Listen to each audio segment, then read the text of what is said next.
Because microcooking is so fast and so easy, it encourages you to try recipes like today's strawberry preserves. Just take about 10 ounces of fresh strawberries, wash them and remove the hulls. Then weigh 8 ounces into a little diet scale. And if any of the berries are large, just cut them in half. Otherwise, they'll be difficult to serve. And when you have the 8 ounces measured out, then take a 2-quart micro-cooking batter bowl with a handle, put the strawberries in, add 1 tablespoon of dry pectin, just sprinkle it on top, then take a piece of wax paper and fold it so it just covers the top of the bowl, and put this into your microwave oven and cook it for 2.5 minutes at 100% power. If you have a 700-watt oven, or if your oven has lower wattage, then you will have to increase the cooking time. Just take the strawberries out, remove the wax paper, and stir with the rubber spatula. Replace the wax paper, put it back in the oven, and cook it for 30 seconds more at 100% power.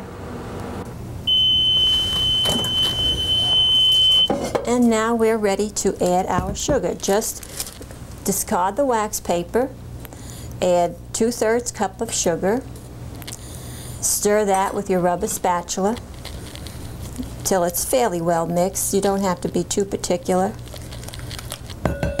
This time we do not cover it.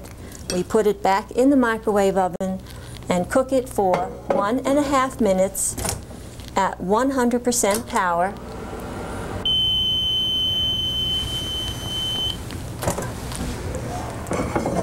Now we just need to stir it some more so that we make sure that it's cooking nice and evenly.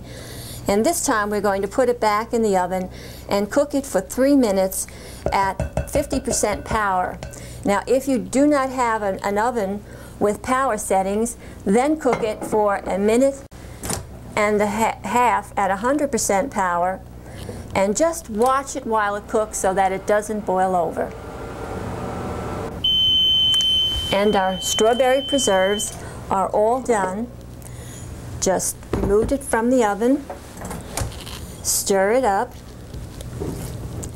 and pour it into a clean jelly jar. And there you are. It just took us 6 minutes to make 8 ounces of strawberry jam. At this point, you want to put it in the refrigerator until it cools down thoroughly, and then you may cover it with a cover, but not until it's completely cool. To make a second batch, just take the same bowl. You don't have to wash it. Put in your next batch of strawberries and your tablespoon of dry pectin, and cover it with wax paper and put it in the oven, and you'll have a second batch. For a free copy of this recipe, just send a stamped, self-addressed envelope to me, Marie Smith, Post Office Box 5015, Lakeland, Florida 33807, and write strawberry preserves on the envelope. That's micro cooking for today.